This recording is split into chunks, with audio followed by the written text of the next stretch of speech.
a lot of the critics would say there's a bunch of platform ministries that speak out prophecies in this nation, and yet those things don't come to pass. What should our approach be to that? Because should there be any discipline if someone makes a big prophecy and then it doesn't come to pass? I think if a prophecy is spoken publicly or written or released publicly, because in the internet world you can write it or whatever, if whatever degree it's proclaimed at, to the best of your ability, because in the globalization internet world, it's hard to, everywhere your word goes, you can't necessarily follow it.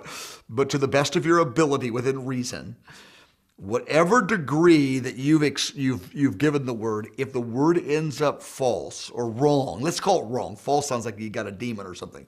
A false word. That means like the brother's got horns, He missed it. He just missed it. I think that if you miss it, you must have the integrity to acknowledge it. And within reason, I don't mean you spend $1 million and go on an ad campaign to correct it to the whole world. I don't mean you put that kind of energy. But I think you get on the internet or you get on the same platform, and you're being filmed on the internet, and you say, I blew it. And it may not get to everybody who heard the wrong word, but it's out there. I think we have to do that. We absolutely have to do that. And I think that prophetic people that don't do that, it's not good, and I listen to people who have said wrong things, and I still am open to hear them. I don't write them off because they said something wrong, because in the Old Testament, the idea is that if you said it wrong once, you're false. And that's an Old Testament, that's true. But in the Old Testament, there were a very small amount of prophets in the whole world.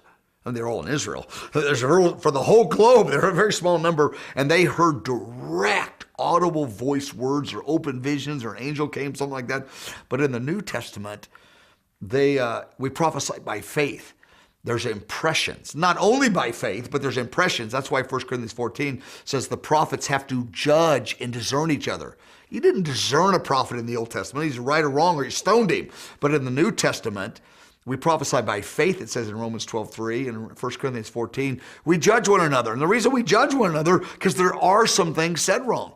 But a guy or a gal that will admit it and live under that restraint and live with that as part of their testimony, I can hear a guy, miss it and still give me something. I still want it to be confirmed outside of that guy without him having any, outside of his ability to make it be confirmed, by the Lord tells me in some other way and confirms, or I get it first and the brother tells me something nobody knew, I appreciate that.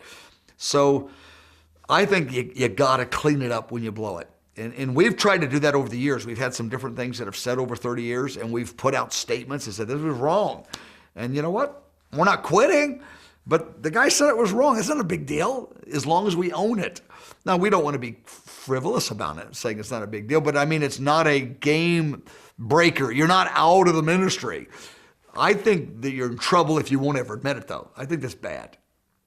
People of God, quit attacking men of God by name. Somebody's attacking me because of something I'm teaching. Let me tell you something, brother. You watch it. Dear God in heaven, I wish I can just... They call it the ministry of my foot. I've looked for one verse in the Bible. I just can't seem to find it. One verse that said if you don't like him, kill him. I really wish I could find it. But don't mention people's names on your radio program and your TV program thinking you're doing God's service. You're not. You stink, frankly. That's the way I think about it. Going to try to do evil things to us and to others during the last part of this year. I don't know whether it'll be in the fall or September or later on, but it'll be the second half somehow of 2007. There will be some very serious terrorist attacks. The evil people will come after this country.